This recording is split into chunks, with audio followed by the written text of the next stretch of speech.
Good morning, everyone. We're going to let our last few, those who are coming in, take a seat, and we'll get started. Well, good morning, and we are so glad to have you here. I'm Sharon Bailey Murphy. I'm the immediate past president of the YWCA. Our current president could not be here today, but certainly she is here in spirit, and this is something that is really, really important to her. Our Racial Justice Forum, this is our 18th annual Racial Justice Forum. I see many of you, many familiar faces who have met with us at the YWCA, our normal location for the Racial Justice Forum. So we're glad that you followed us over here and continue to join with us. We first want to recognize any elected officials that are here with us today. I see Jim Klein recently, yes, and Sylvia Campos, thank you for coming. Thank you for coming.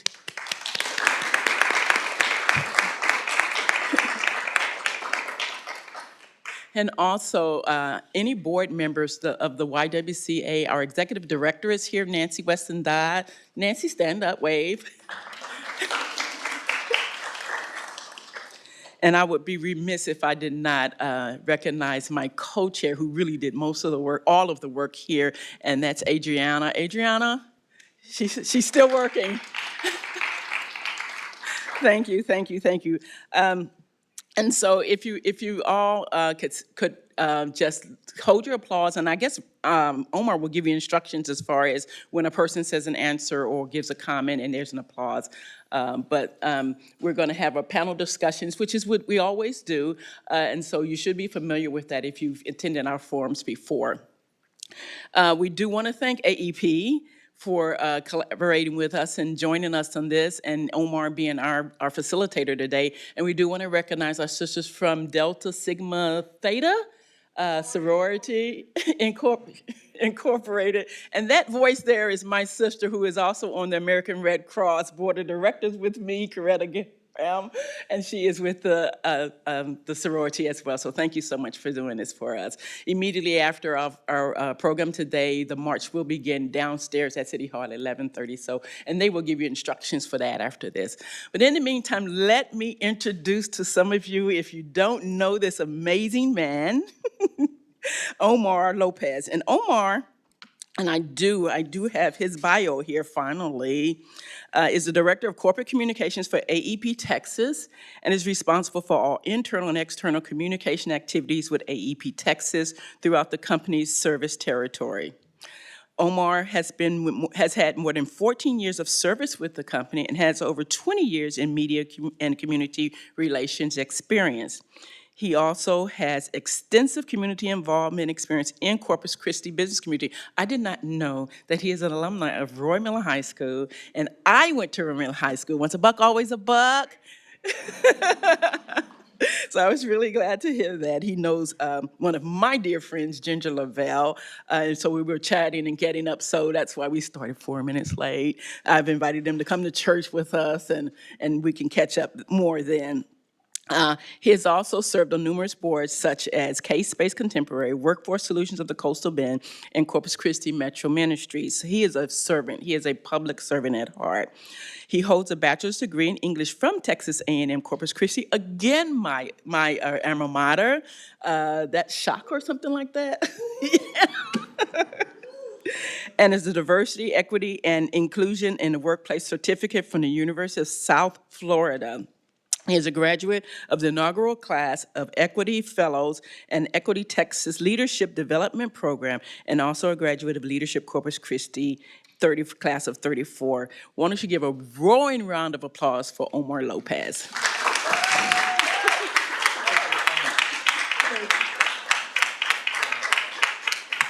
Good morning, everyone. Thank you, Sharon. Jeez, that's a whole bunch of positive energy really early in the morning. Thank you for having me. I would like to, hello. I would like to explain a little bit how AEP Texas got involved with the YWCA effort. And I'm really excited to be a part of it and very lucky to be here. After the very tragic death of George Floyd, the corporation, American Electric Power, we reshifted our focus a little bit when it came to our pillars of giving. And one of the things that we decided to do was award millions of dollars in social justice grants around the country to really just empower everyone to learn more about DEI initiatives in their community, but also give people a little bit of capital to get into our communities and make a difference through programming and through education, whatever way we could. So in Texas, two of the organizations that received a big chunk of the money are the Boys and Girls Clubs of Texas. So if you have a child at Boys and Girls Clubs of Texas, they will go through a program called Youth for Unity. And it is a year-long training program. They invite families to go through this program. And so we have funded that programming for the next 5 years. But the YWCA of Corpus Christi is also a recipient of some of that money as well. And so a lot of the programs that you'll see over the next 5 years, it's 4 years now because it actually started last year, will be paid for by the American Electric Power Foundation. So that is our nonprofit and philanthropic arm of our company that really finds special projects in the communities, capital projects in the communities. But this social justice grant, and I want to be very clear, it's much more than talking about racism. It's much more than talking about diversity. It's really looking at social justice and seeing if our communities are doing the best that they can do. And so I'm really proud that the YWCA of Corpus Christi is one of the recipients because as competitive as the grant was, there aren't a lot of recipients, probably less than 20, but the YWCA is one of those recipients. So Nancy and Adriana, I commend you for doing the work to apply for the grant because it really is a big deal for us at least. So thank you very much. Today we're gonna talk about, thank you. Today we're gonna talk with some wonderful panelists and I'm gonna introduce them. And if I make any mistakes, I apologize in advance, but Coretta, luckily she's an old friend of mine because she rewrote her whole bio about 2 minutes ago. But today the theme is Together We Can Be the Dream. I want to be very transparent here. I'm gonna have my phone out because I don't wanna be rude, but we have to cut the live stream of this off to switch to the live stream for the march downstairs. So I also want everyone here to be able to go to the march, so I'm gonna keep a tight eye on the clock, okay? So first, we'll start over here with my friend, Coretta Graham, from the alumni chapter of Delta Sigma Theta Sorority Incorporated. Did I get the whole thing, Coretta? I did. Okay, Coretta is the owner of Graham Legal Services, specializing in criminal defense, family law services, estate planning, and probate law services. She's a criminal law and estate and probate law lawyer, serving Aransas, Brooks, Jim Wells, Clayburgh, Nueces, and San Patricio counties. Licensed over 24 years, her previous roles have included Assistant Attorney General and Assistant District Attorney of Nueces County. Coretta attended Thurgood Marshall School of Law and Texas Southern University. She has a Bachelor of Chemistry from Rutgers University. Coretta is a social justice advocate and NAACP Life member. She's an active member of Delta Sigma Theta Sorority, Inc., Corpus Christi alumni, the Junior League of Corpus Christi, and she serves as a trustee of the Texas Museum of Asian Cultures. She is a graduate of Leadership Corpus Christi, class 34 with me, best class ever, thanks. And she is currently president and CEO of the Corpus Christi Black Chamber of Commerce. Next to her is Jerry Escovado from Workforce Solutions of the Coastal Bend. Jerry Escovado is a managing director for C2 Global Professional Services, C2 GPS, who is the contracted one-stop service provider for Workforce Solutions of the Coastal Bend. She has been with C2 GPS for 13 years and is responsible for the operation of 7 career centers within the 11 counties that make up the Coastal Bend region. One-stop career centers provide a full range of employment services to business job seekers and community partners, excuse me. Jerry graduated from the University of Texas at San Antonio with a bachelor's degree in psychology and a minor in business administration. She is originally from the Rio Grande Valley and now resides in Corpus Christi. Right in the center here is Dr. Ani, who is an assistant professor of English and graduate coordinator of the Cultural Studies program at Texas A&M University, Kingsville. He specializes in post-colonial studies and digital humanities. He's been published in South Asia Journal of South Asian Studies and the Langdon Review of the Arts in Texas. He serves as web manager on the executive committee of the South Asian Literary Association, SALA, and on the graduate student development committee of the College English Association. He is also president-elect of the Conference of College Teachers of English. He is a member of the advisory board of Race and Ethnicity Studies Institute at Texas A&M and serves on the executive committee of the Tammuz Consortium. Next to him is Rabbi Ilam Emanuel is the rabbi of Congregation Beth Israel in Corpus Christi, Texas. Rabbi Emanuel was born in Corpus Christi and lived in Huntsville, Alabama, where his father was a rabbi of Reformed congregation. At age 5, he moved with his family to the United Kingdom. He studied for the legal profession and worked as a lawyer in England before realizing that his true passion was Judaism. He returned to the United States to study at the Hebrew Union College, Jewish Institute of Religion in Cincinnati, where he was ordained in 2005. Before coming to Corpus Christi, Rabbi Emanuel served as a rabbi of South Street Temple in Lincoln, Nebraska, as an associate rabbi at Temple Sinai. I'm used to saying it in Spanish, sorry. Temple Sinai, Congregation of Toronto. Geez, I wish my grandma was here to hear that. She'd be so proud. And finally, Jeremy Coleman.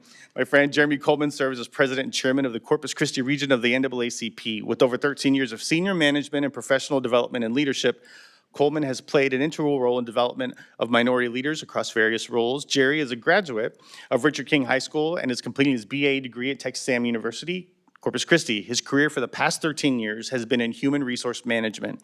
In his current role, in keeping with the charge of our civil rights founders, he stands against all forms of injustice and fights for justice until all, without regard to race, gender, creed, or religion, enjoy an equal status. So these are our panelists. Go ahead and give them a round of applause. Thank you for being here. And because we have about 45 minutes to talk, this is how we'll proceed. I'll ask questions. Each of you don't have to answer every question. You can, take your shot at each one. But I am going to move it along. So if you feel compelled to answer a question, please just speak up or raise your hand. But not everyone has to answer the same question. And for some of the oldies but goodies in the room, and I called myself an oldie but a goodie, I would be remiss if I didn't mention that the reason that the way I became involved in this kind of work in general was through an organization that has been now folded for a long time, but some of you may remember it. It was called NCCJ, the National Conference for Community and Justice. Before that, it was the National Conference for Christians and Jews. And if you're here, we were very involved with the march and the poster contest, and at least 20 years of my life I spent with that organization as a volunteer and then as an employee. So if you remember that organization, I want you to know that it does good things, and it took a lot of us kids that they found in schools and really just instilled the values and principles I think that serve us well today. So let's start, okay, you guys? You ready? Everyone's so nervous up here with the questions. They're not hard questions, I promise. Okay, so we'll start with a pretty broad question, but panelists, what do you think are the biggest barriers to understanding racial and social justice in our communities? And we have representatives from different communities here. So what do you personally think are those barriers?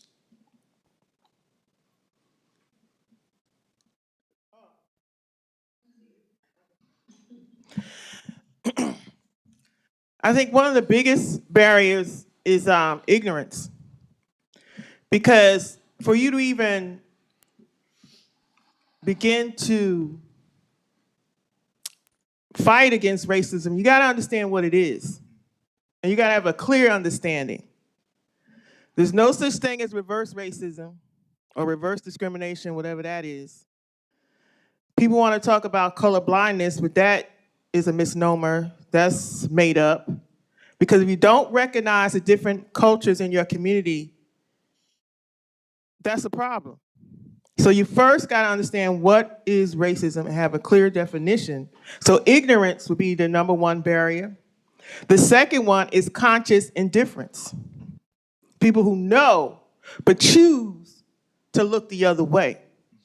We have too many people know the injustice that are going wrong in our community, but then just act like, well, it's not my problem. And we are here honoring the legacy of Martin Luther King, who famously stated, if there's injustice anywhere, if there's any injustice anywhere, then we're not gonna be able to find justice at all. So any notion that you can turn a blind eye to injustice in our community is a big barrier, because this is an all-in game. Everybody has to do their part. Whatever that part is, whether it be big or small, you don't have to be out in front. If you know the history of civil rights in this country, you have people who were in the forefront and you have people who were behind. You have people who are supporting the people who were had to, go out and be, in the public spotlight. You had people who were working behind, but there's a part you can play in adjusting injustice in our community. So my first one was ignorance. Second one was conscious indifference. And the third one would be they want to hate. Like they honestly believe that they're justified in their hate and they don't want to change. And that is one of the ongoing struggles is how do you convince someone who truly believes that they're superior to you as a human being and they stand in that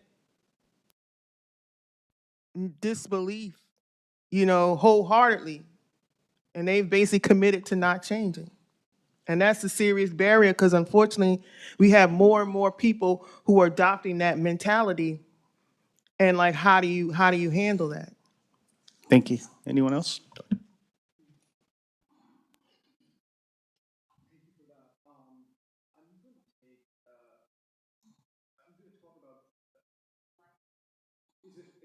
Yeah, it's on. Mm-hmm.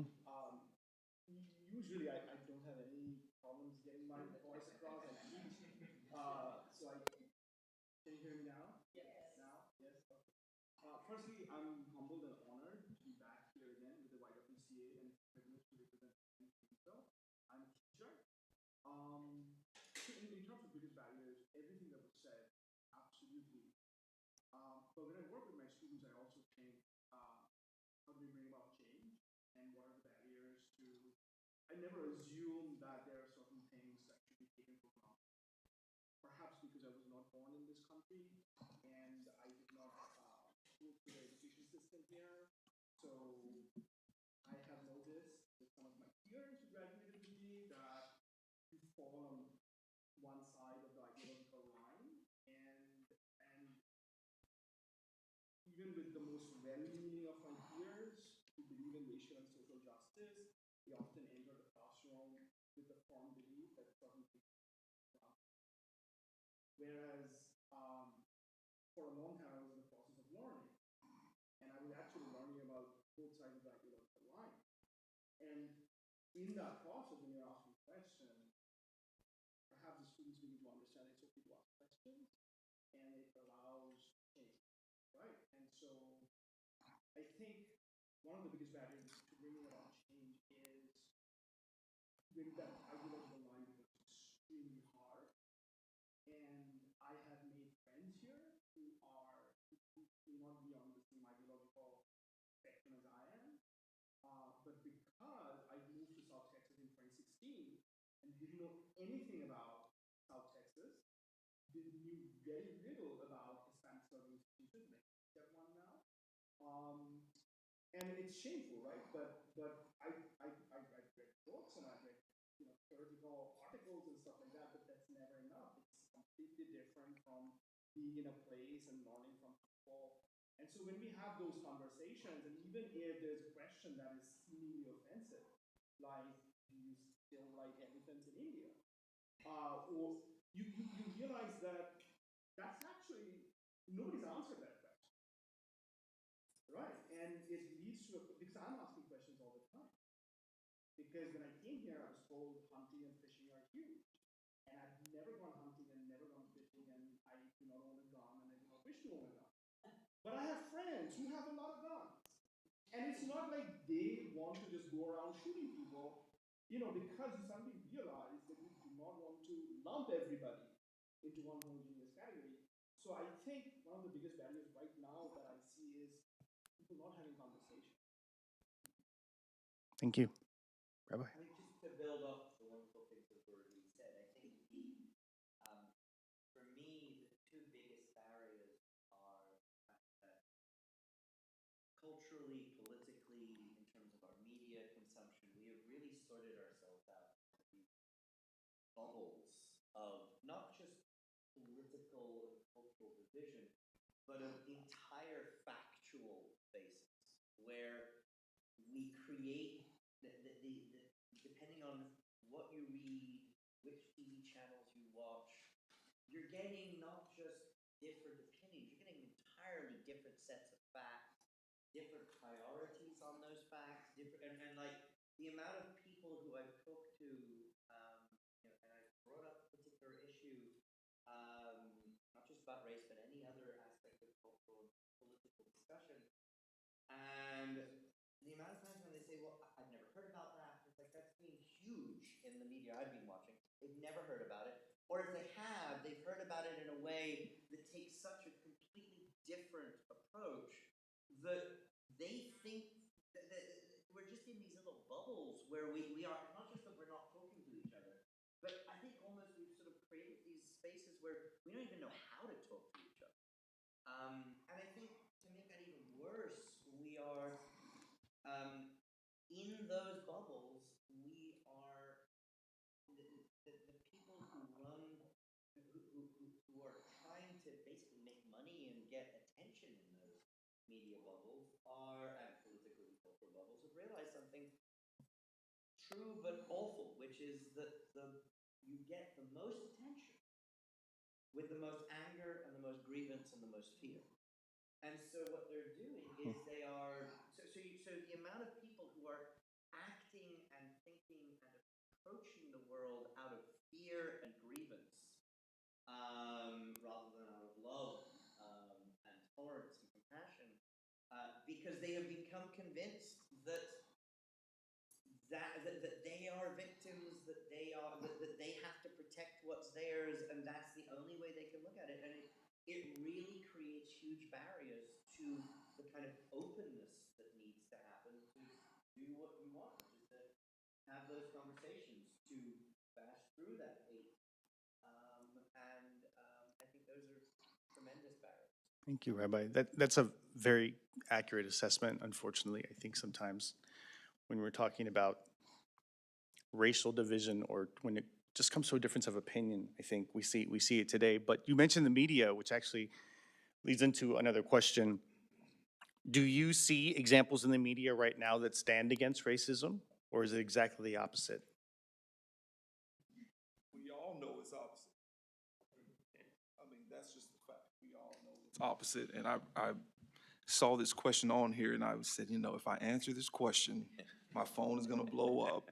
But we know it is opposite. The media plays such a major part in our daily life. Whether you turn it on once a day or every day you're watching it 24 hours, yes, it does. And the media could do more to stand against it. They choose not to. I firmly believe that. I do think that I can speak here locally, there are some media stations that I have had the privilege of speaking with. And my deal is you need to state the facts and state them the real facts. Not in a sense to stir up a major riot in a city, but individuals, constituents need to know what truly, really is happening. Not all of us are in meetings where decisions are made, where policies are made. So the information we are getting is filtered through the media. And if the media does not provide the accurate information, we make a lot of our decisions based on that. It is very hard for me sometimes now I was told not to do this, but I do it anyway. I try and watch CNN and Fox and NBC, I try and watch all the media stations, which we all should do, we really should. And there's a reason for that, because somewhere in between, which is perceived as the lie, or there's a truth actually in all of the stations whenever they're delivering whatever the message is. However, they do play a big part in influencing and in fueling racial division and divides, but they also can play a powerful impact in diffusing and giving the accurate information that we need. Thank you. Anyone else? Yes, just to piggyback on what Jeremy said, Mr. Coleman in public forum. Mr. Coleman in public forum. basically, media bias does exist. A clear example is the January 6th insurrection. Just based on how they covered that, you clearly see what their bias was. If they were going to basically acknowledge that we had a group of people who tried to take over the government, the capital of the United States of America, or not. There ain't no in between on that issue. They're all terrorists, and they all need to be prosecuted, period, point blank. So media bias does exist. And you not only have print media bias and television media bias, but you have social media bias. And we're seeing it play out now with the new owner of Twitter, what he's allowing and not allowing. I'm like, oh my God, we back here again. So you really have to do your due diligence when watching any form of media nowadays. Because unfortunately, you have some people who want to perpetuate misinformation and lies, particularly when it comes to addressing racial injustice. You know, we either gonna walk in the truth, in the light, or not. And so you as a person, you really got to do your own due diligence when evaluating what you're watching nowadays, because there's so much media bias that's out there. And granted, every media organization wants to, they're in business to make a profit, but you know, they need to be more responsible in how they report different news events, particularly when you're talking about things that are historical. Thank you. Doctor? So, firstly, I just want to say that there's a difference between what I do, which is just I teach. I was thinking, like, you read out all the things, web manager there and president-elect of that, but honestly, in a nutshell, I just go into a classroom and I do not have the same level of engagement, which is really why I feel out of place here. As Mr. Coleman and Dr. Lam and a lot of other people. And so I think that to point out the challenges and there's a need for getting angry. But maybe because I work with students, I can't just tell them about what to get angry about. So I'm usually trying to put a positive spin, like, oh, there is hope though. So I just wanted to say, I mean, if we talk about media as in, like, also TV shows and Netflix and things like that. And overall, because I teach some of that stuff, I was thinking, I grew up in India when I was like in high school. I was watching Friends, and you have no idea how popular Friends was in places like India and other countries, right? It was like a slice of America that was in some weird ways accessible. And I was thinking the other day, you cannot make a show like Friends, right? Because at the end, there is no diversity in Friends, right? And yet, in India, we were consuming that, in other countries, people were consuming that, and that's the vision of America we were getting. So in some way, and it's because of young writers, right? You have Ta-Nehisi Coates, and who's a fantastic writer, but he's also writing for graphic, like writing graphic novels, writing for Black Panther. So if it's because of young writers, you cannot just produce a show like Friends anymore, you know. And diversity is not just racial diversity, but also gender diversity, in those ways. So I kind of talked to them about that. Um, the other thing, you mentioned social media. Absolutely, we have this huge problem. And scholars are doing research on this, but the use of WhatsApp and the networks that create, and how these networks become ways of simply repeating and emphasizing certain attitudes, like patriarchal attitudes or homophobic attitudes. And sometimes you don't want to step up and say anything because it's your parents or your grandparents, and they'll just share something without, as you said, doing their due diligence. But how do you tell your dad, like, Dad, you gotta do your due diligence. Like, I put you through college. But at the same time, I met this incredible African American scholar, Andre Brock, who's doing really good research on Black Twitter. How the Black community instrumentalized Twitter to have their voices heard and to create a sense of community. And of course, we are having this problem with Elon Musk trying to figure out whether to stay in Twitter or where else do you go. And so, Mastodon or something like that. But how important Twitter was with the Arab Spring. So again, with social media. So I guess what I'm saying is that people who believe in racial justice and social justice, there are these moments of frustration, but also tend to be extremely resilient. And they find ways, right, of forming community. And I didn't mention this, I think, but one of the biggest barriers coming from last year, we had a huge group of people like this. And I think at the end, the biggest message was, how do we get connected? And I think that's been the challenge of people who want to get connected with the wonderful work that you're doing, but don't know how. And there are these communities on social media too that can help you get connected. So I guess that's something that I want. Thank you. Rabbi?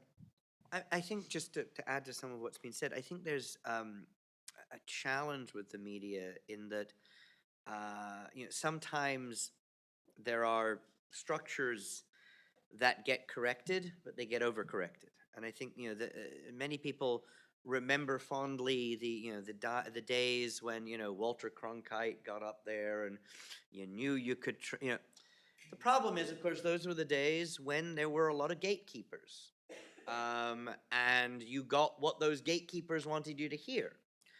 And there's been an understandable, and I think in many ways good correction, where a lot of that gatekeeping has gone away, allowing for a lot more diverse voices to be heard in the news.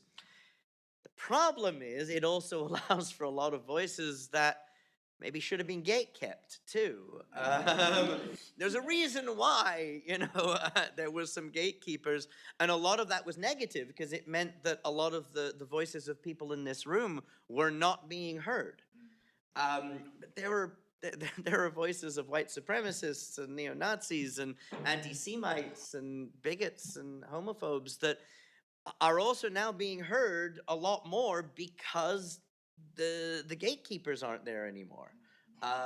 And I don't know what you do with that, but it is a challenge in the media today that the good news that a lot more voices can be heard means there's also the bad news that a lot more voices can be heard. I think it's important to take the challenge that Mr. Coleman issued. I think you do have to read lots of sources and have to listen to many different opinions. And also, personally, which if you saw my inbox, it's beyond incomprehensible. It's beyond comprehension. I subscribe to everything I can from all different opinions because it's amazing what you'll see in an email. And I always think, this is going to a community, they really believe this email. And sometimes that's hard for me to digest. It really is. But you see it on television too. You can watch the same event on two different channels being portrayed very differently. So I agree with you, Jeremy. It takes a lot of time and effort, but I think it's important because people need to know how certain events are portrayed in the media to different communities and different viewers. Okay, this is a question for everyone. We'll start with you, Jerry. And I just would like to I would like to offer you the chance to get a little bit personal here and share your experience with the group. How do you explain what racial and social justice means to you personally, to others, and how do you educate people when you encounter someone who may not understand your point of view? Okay, so I think my my personal explanation of what that is the fair treatment of everyone, the equitable, just equitable distribution of outcomes for everyone as well. And, how to reach that is looking at your own biases, being open, and instilling good values to your kids, being a good representative of towards your friends, and of course, celebrating and recognizing diversity, just being open.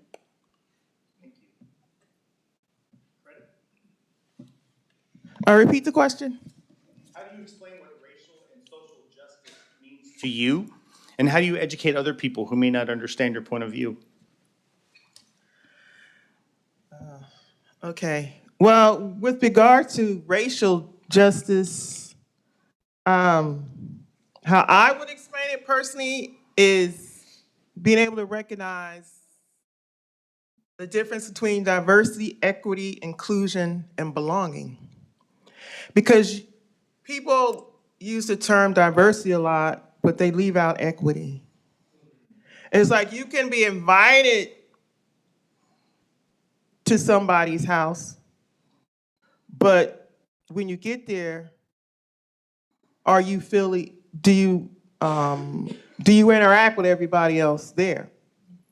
Did they invite you to check off a box to say, oh, I have a black friend? Or are they really sincerely concerned about you as a human being? Where they integrate you into what's going on at the party? Because I've been black person in white spaces for many years. So I know how that feels. So if you really want to understand how I feel, you really need to understand, I'm not here to check off a box. If you really want to get to know me, you need to understand my culture and how I feel about certain, you need to have a conversation with me, as we stated earlier. And so for me, you got to understand that it's more than just diversity. You got to have the equity, you got to have the inclusion, and belonging, and you have to be intentional. It can't be an accident or an afterthought. It has to be because you're thinking about it, because you're concerned about this fellow human being. And so, I'll leave it at that. Thank you. I'll let the rest talk. Thank you. Jeremy? Okay. Rabbi? I think I agree with what's been said. I think, I as a Jew, we ask questions. So what I would, the way I would teach it to people is by, asking them questions. How would you feel if you were treated this way? How do you think the structures of society are set up in a way that do or do not encourage this? And I think a lot of people they assume that the way society is structured is normal and therefore right. And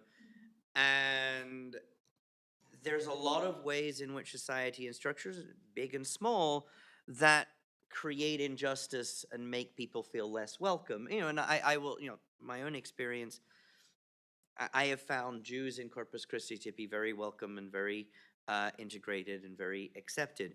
That being said, when, all of the school holidays were based around the Christian calendar, and yeah, I could get my kid off school, and it wouldn't be counted as as an absence, but I had to go through extra steps in order to be able to do that. Now, it wasn't particularly difficult in that, it's a small, minor inconvenience, but then think of all of the minor inconveniences upon minor inconveniences that so many people experience, and then think of the major inconveniences and the major injustices that, because society is not structured necessarily to include and welcome all of the diversity that we like to think that we are.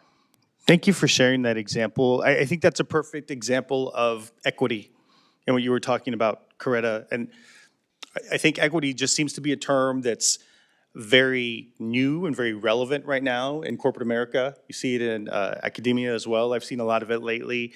Beyond diversity, inclusion, just diversity, equity, and inclusion. And sometimes I ask people, myself, when we're talking about it, because we do a lot of this conversation at AEP Texas, do you know what equity means? Do you understand what it means? It doesn't mean equal. Do you really understand what equity means? That's a perfect example when you really aren't on the same playing field for a lot of different reasons.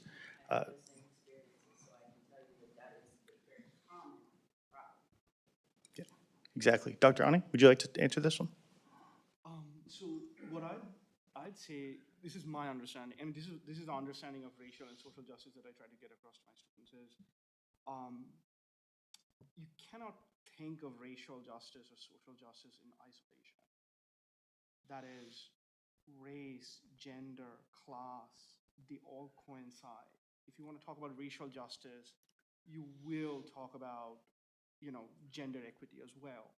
You will talk about, so I give them examples. Like there's a beautiful short story by Toni Kate Bambara where she's trying to get these little kids to understand that their racial identity coincides also with the community where they live in and differences and how they are excluded from, the whole form of segregation. Um, you know, when I taught a civil rights course, I took this book called Freedom's Daughter by Lynn Olson, which is about all the women who did the groundwork in the civil rights movement. And then I told the students, look, everybody, you talk about Martin Luther King Jr., and you talk about, Indians like to talk about how he was inspired, he believed in Gandhi. What we also need to talk about is how within a decade, at that time, the untouchable people, the lower caste, the Dalit movement was drawing inspiration from Martin Luther King Jr., right? And so it's not even just race, gender, ethnicity, class, it's global, right? And so oftentimes we kind of, again, we were talking about silos and bubbles, we put things into silos. So I try to get them to understand that localize, make it situated, understand through your own life, but also know that in ways your life is connected to lives across. Thank you. And that's a real good point, localizing. And that actually leads to our next question. What do you think communities could do to fight racism? What do you think your community could do right now to help fight racism? Go for it. Yes, sir. Specifically, we have to be educated on it. I want to give y'all an example, something that happened at King High School in '98. King High School used to be historically in this city, one of the leading high schools here. And their student council elections it was just a big deal to be affiliated in their student and senior council. It was a big deal. So this particular year, you had an African-American running and a white individual running, and the elections times come and the principal says there's been a tie. There's a tie in a school election. Then the school has another election and they say, oh, there's another tie and a particular class didn't get to vote. And so they're summoned into the principal's office and they're sitting there and they said, well, so we don't disrupt the student body, we think it'll be in the best interest that we have co-presidents. So that black individual, of course, was me, and my father just so happened to be an administrator for the school district at the head office. And I called him, and there was a disruption that was happening once the announcement came across, where a lot of our African-American students and I didn't know then what was really happening. I know now what was occurring. And my father simply said, you go back to the principal's office and you don't negotiate. Whoever the winner is the winner. And I went back in there and me and the other student, and we went in there and I said, look, whoever's gonna be is gonna be. So you all need to go head on and make the decision. So they did. So she ended up getting in and I didn't. I got another position. Later on, I discovered through a retired teacher, I had initially won the election. There was a confession that was made, something about guilt, you know, kind of just when you see people later on, it kind of makes you just want to tell it. Um, I say all that to say our community, and I am very heavy on this, and I'm not always in the front and center about it, but I am a strong advocate for our African American students in every school. And it is the responsibility for our African American leaders and our teachers to ensure that those individuals in those schools, those minorities in those schools are protected and given the information that they're needed in the correct way. That situation that stemmed in 98, well, now y'all know how old I am when you do the math. That situation that stemmed in 98 is occurring right now. That happened in a high school. And now, all these years later, I just see it playing out almost in our everyday life. So our organizations, our communities have to seriously be involved and be engaged. It can't just be one. It can't just be one of us or just one of the civil rights groups or just one individual. It has to be a collective effort of the organizations to just ensure that those things that even happened then in a high school and even in a middle school, though they have long-term effect. Let me tell you, that can have an impact on an individual later on in life. Now, for me, it didn't. I mean, you know, I thought some bad thoughts about the principal and teacher, but later on they had to come back and apologize because they knew it was wrong. They had to justify that and bring that up. But our organizations have a responsibility to ensure those type of things do not occur. Thank you. I think it did impact you. Yeah. Yeah. And that's a good thing. You know? I'm gonna, so there's two things. One is, and I can only talk about students at the university, but the pandemic has been tough on everybody. And those students need you. And I'll tell you how they need you. When we have public events, it's so wonderful to see so many people here, but sometimes when we have public events at the university regarding social justice, racial justice, anything, it can be a challenge to get the students engaged. It's something that all universities are doing, and it's not like they don't want to get engaged. It's just that coping with the pandemic. I mean, this has been kind of a what, once in a decade or more than that, like an event for 2 years, everything got disrupted. And so I am a firm believer that when they see the community coming, we go, okay, this must be something, right? Our students are smarter than I was.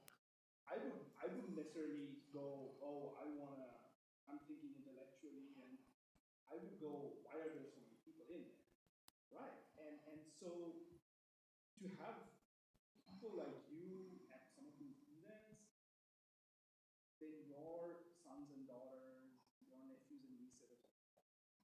So that's one thing. The other thing is, again, we talked about this, how do we connect? And we used to have, I'm part of this consortium of faculty and staff and administrators across the system. But the director of the Race and Ethnicity Studies Institute, he had this thing called an anti-racist change.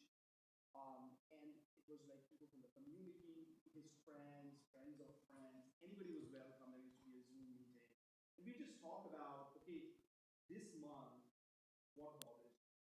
What can we talk about? And sometimes the conversation would be like, this is going to be past, and this is going to cause problems.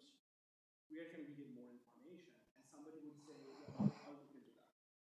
Unfortunately, again, because of the pandemic, we just couldn't keep organizing. reach out to Adriana and see if we can start something like this for our little community here, right? So that can be a great way to bring about small acts of change. Our speaker, Amita Kasanand Bradford, last year talked about small justice. And I think those little things, as you mentioned, somebody stepping up in even a school election, like a student election, president election, going, all right, you know, we will. This is how you do it. Don't compromise. So small acts of change. I think these are the two things that we recommend. My little comment. Anyone else want to answer this question? Yes, there are a lot of things that we can do. The bottom line is to be courageous. Don't allow, if you see racial and social injustice, don't be afraid to speak up and act up to address it, because it's not going to go away unless we, as individuals, act with courage and do our part to address it. Because there's so many ways that racial and social injustice can show up in our community. But we each need to know that we're empowered to make a change. We learned this whole weekend from, the first event I attended, which was a virtual event sponsored by Delta Sigma Theta Sorority Incorporated, that addressed, just looking at how far we've come, or have we come far.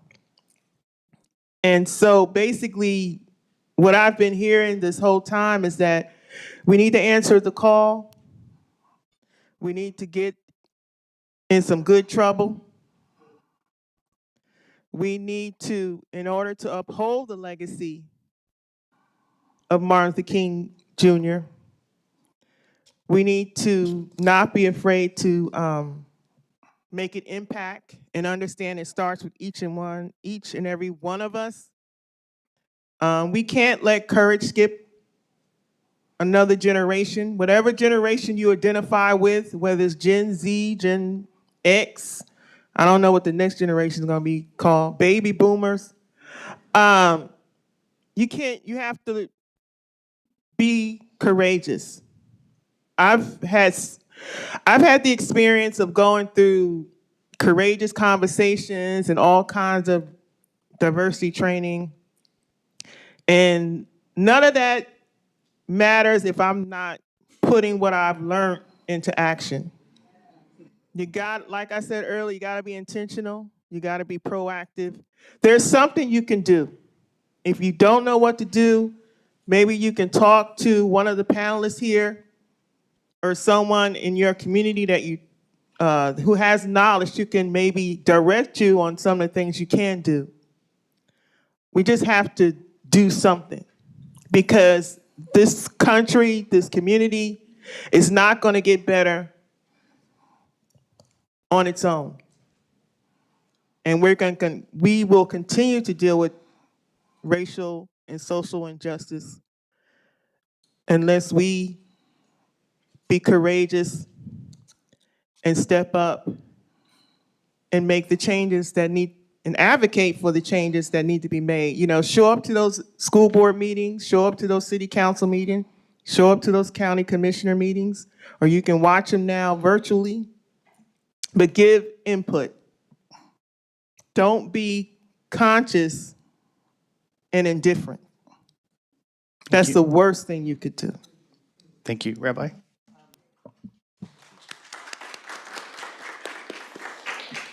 I mean, I just want to add, there's a rabbinic saying, a Jewish saying that it's a metaphor about building a house. And what it says is, it is not your job to finish the work, but nor are you allowed to desist from it.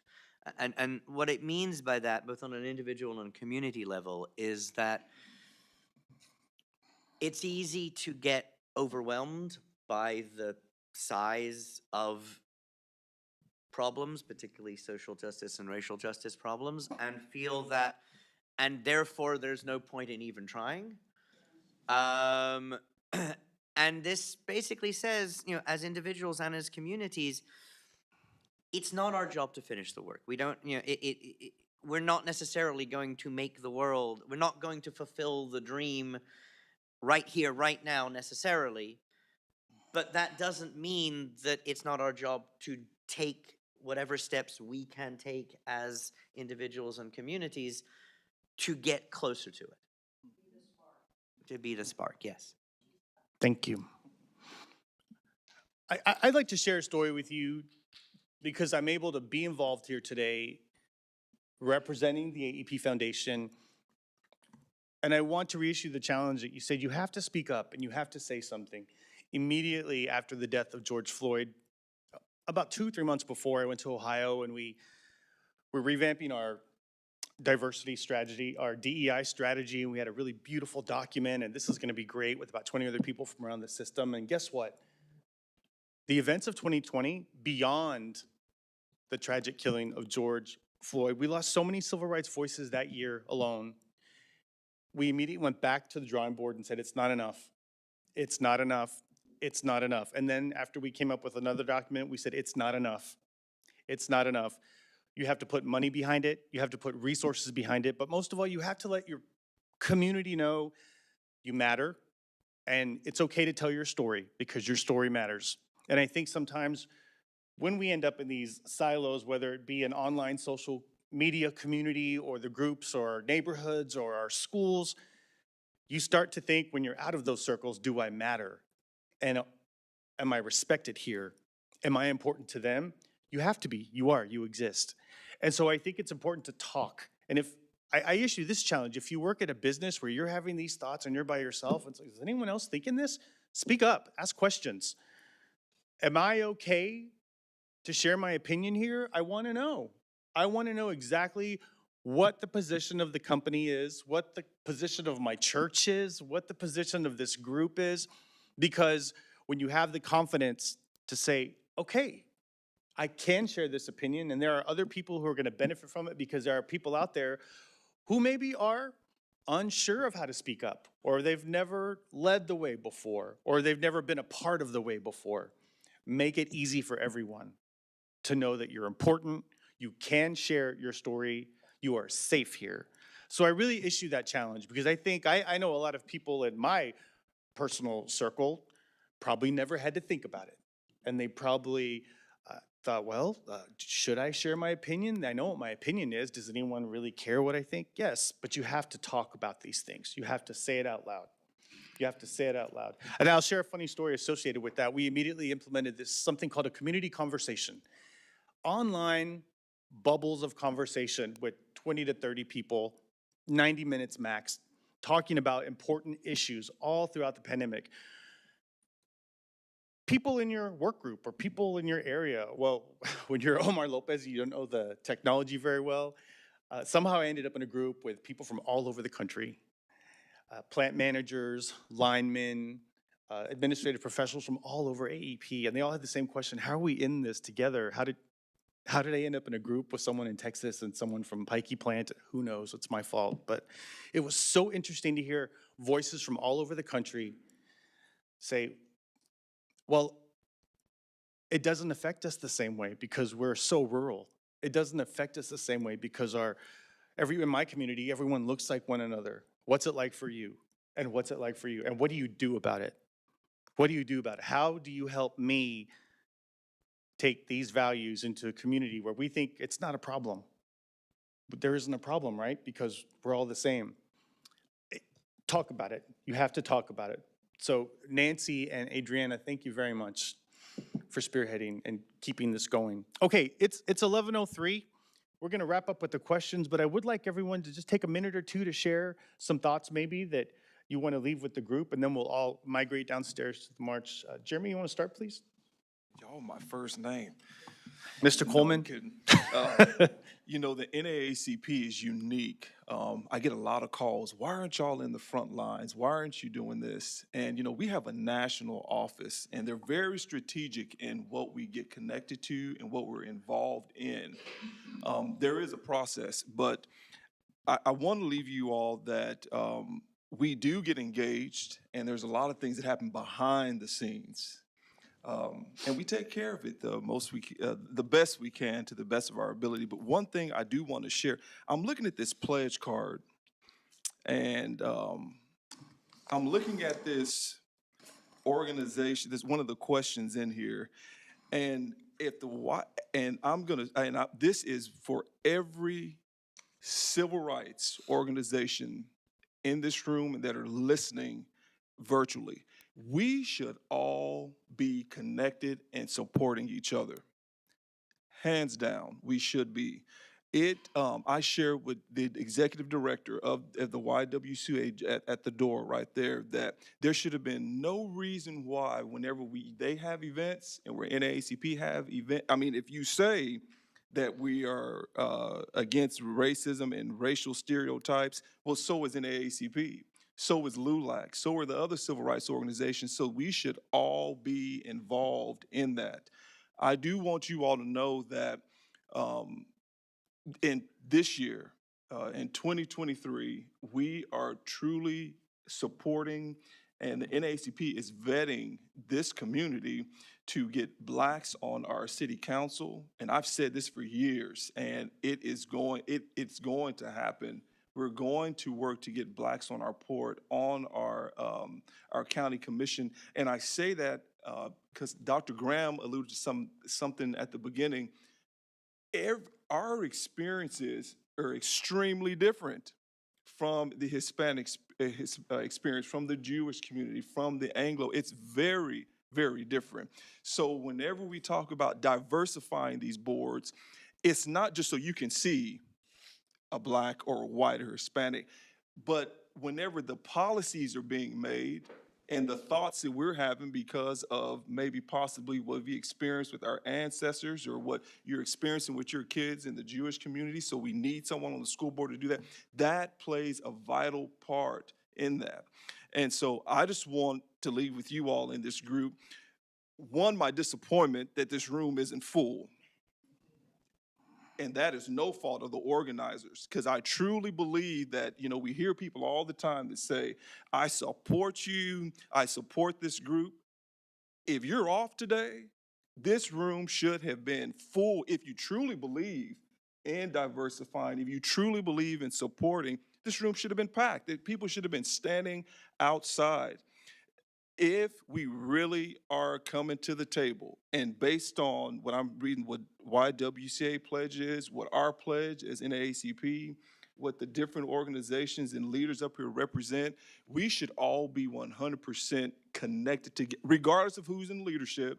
We are connected because of the past experiences, so our kids and our future generations, they're still gonna have to deal with it, but maybe not as harsh as our ancestors did. So that's my little spill I want to leave with everyone. So, and I want to, yeah, that's my spill I want to leave with everyone. Thank you. Yeah. Rabbi? I'll Why don't we let them get through these and then we'll take your question. I'll remember you. So, because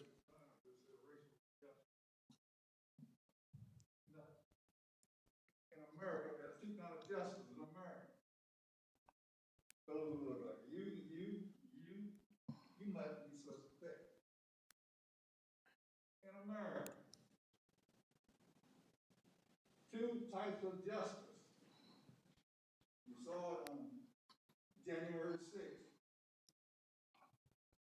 If you didn't see it, something wrong with you.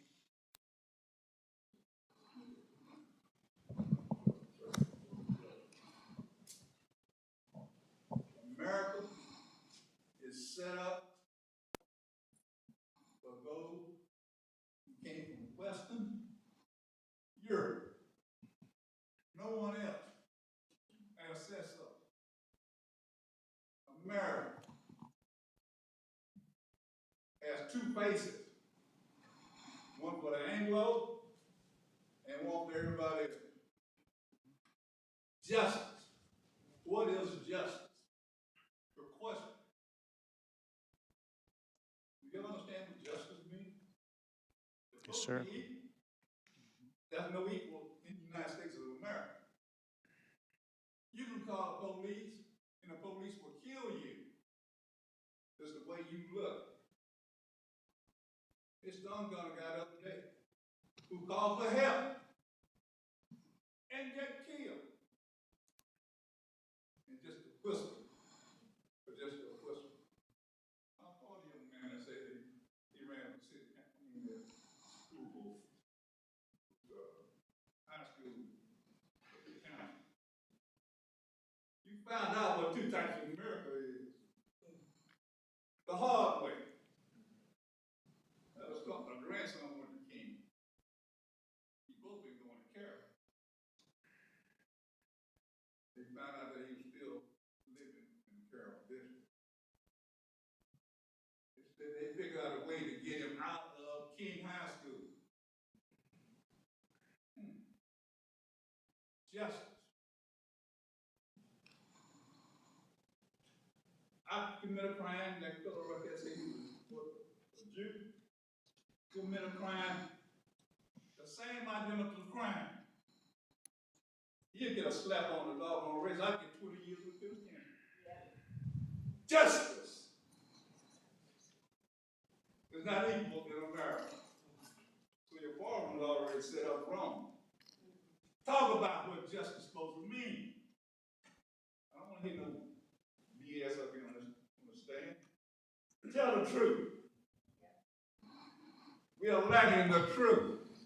I think, let me just interject. First of all, we're having a conversation about racial injustice in different ways. You may have one perspective on it, and it's a valid perspective, but there are several perspectives. That's why we're having a panel discussion. So in my conclusionary remarks, we just need to have conversations. We're not going to address everything in one setting. This is just the beginning of hopefully ongoing year-round conversations about racial and social injustice. And let me just say, as a proud member of the Corpus Christi chapter of the Delta Sigma Theta Sorority Incorporated, we too have a grand chapter. We follow a 5-point programmatic thrust: economic development, educational development, international awareness and involvement, physical and mental health, and most importantly, political awareness and involvement, because our chapter, one of their first acts of social action was participating in the Women's Suffrage March in 1913. So we've been in this battle for a long time. And sometimes there's moving targets. Sometimes the issues you have to address take different forms, and you have to adjust your strategy and how you're going to fight back and resolve it. But we each have a role to play in being courageous and adjusting and addressing whatever form racial and social injustice takes. It's not just one form. There's institutional racism, there's interpersonal racism, I can go down a rabbit hole, but I'm not. So this is just the beginning of a ongoing conversation. Jerry? Yeah, so representing Workforce Solutions and the Texas Workforce Commission, we bring awareness and training to employers and to employees, and advise them what their rights are, and make them aware of discrimination, racism in the workplace, and what they can do about it. And the rights that they have. So that's what we do, and just having conversations, being aware and training, employees, employers on what is right, what is wrong, and taking action when there is injustice and racism. Thank you, Dr. Ani. I do want to say thank you for your comments. It's very important to hear from others as well. And again, thank you so much, Dr. Brown, for sort of making us reflect on what we can do. I just want to say, and I completely agree. A lot of my understanding of the racial justice issues in this country, and it kind of helped me out reflect on the racial justice issues in India. In India, we like to say we don't have a race problem. Sure, we have a caste problem. It's just another name, but we treat an entire community of people on the basis of birth. And by the way, we've been doing that for millennia. And I am a Brahmin. Like, I have no ground to stand on. But I bring that to the classroom because, at first I reflected on it and I realized that, every time, and of course, this is not my realization. Again, I learned about how African American people in this country, every time when they have failed to get justice, they have adjusted and moved on, and they've been expected to move on till the next injustice, and it's gone on. But here in South Texas, what I tell my students, and 70% of my students are Hispanic. Hispanics in South Texas, in Texas, were lynched, just like African Americans were lynched. Chinese immigrants had race riots in Los Angeles. Jewish people, there's actually an article that I teach called How the Jews Became White. That is, Jewish people and Irish people were not considered white in the United States, right? And so from a college professor's perspective, and some of you are aware that universities, institutions of education are under assault right now for talking about racial justice. We think about how, because one of the questions was how can organizations work with the community? Those organizations are your organizations. And what gives us strength is if you were to reach out and say, we want our faculty to talk about racial justice and social justice. Because you outnumber, I firmly believe, outnumber the people that you said who are blinded by hate. It's only that their voices are amplified because you are more reasonable. But I think it's so important.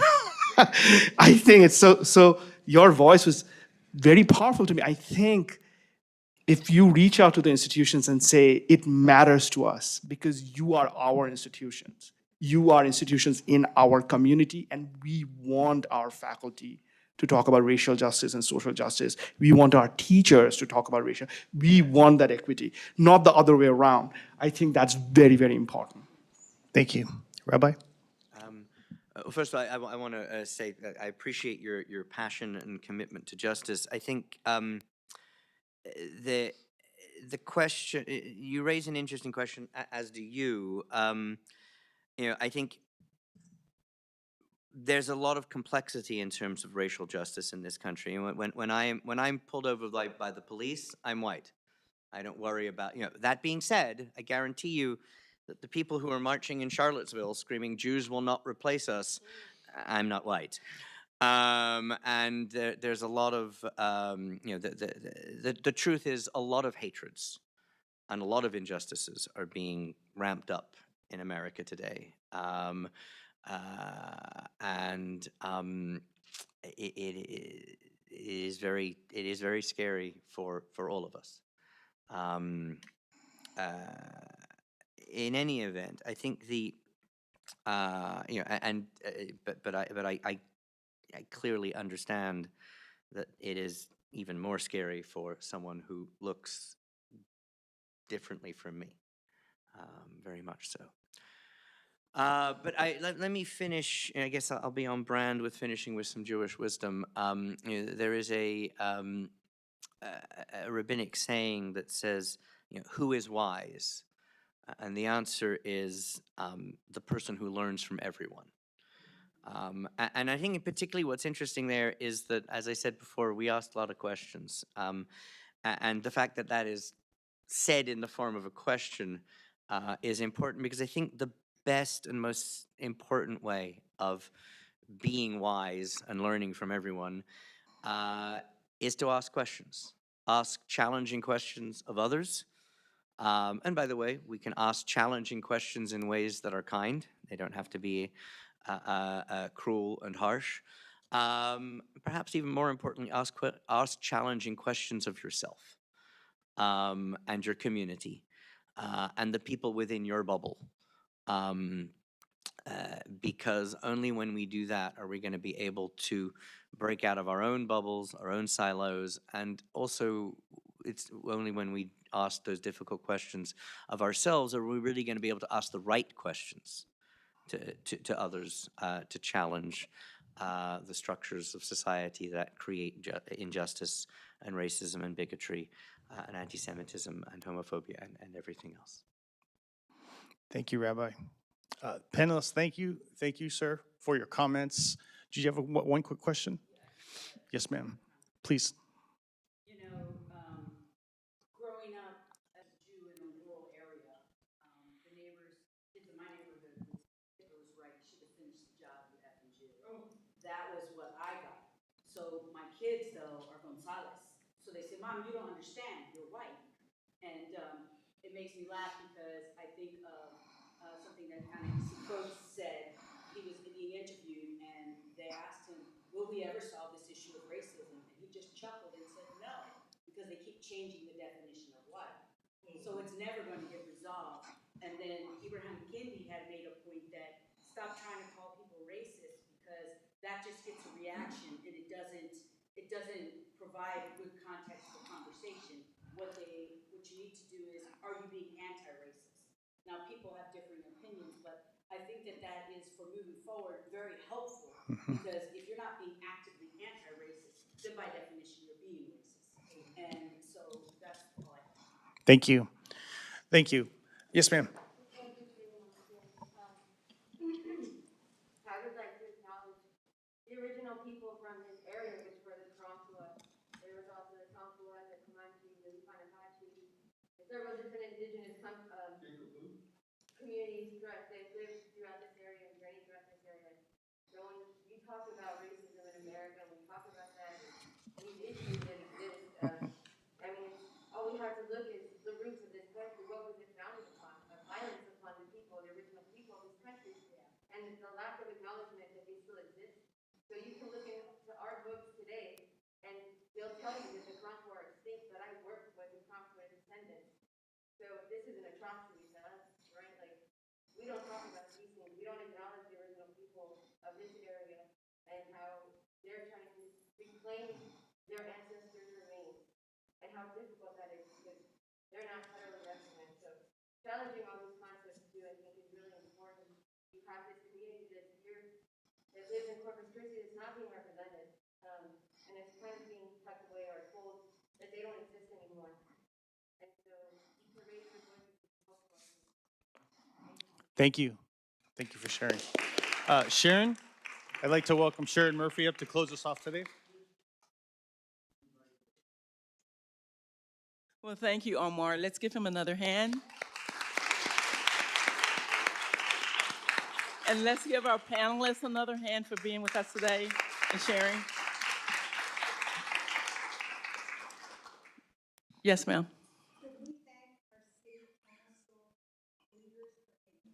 Absolutely. Yes, we thank you again for being here today.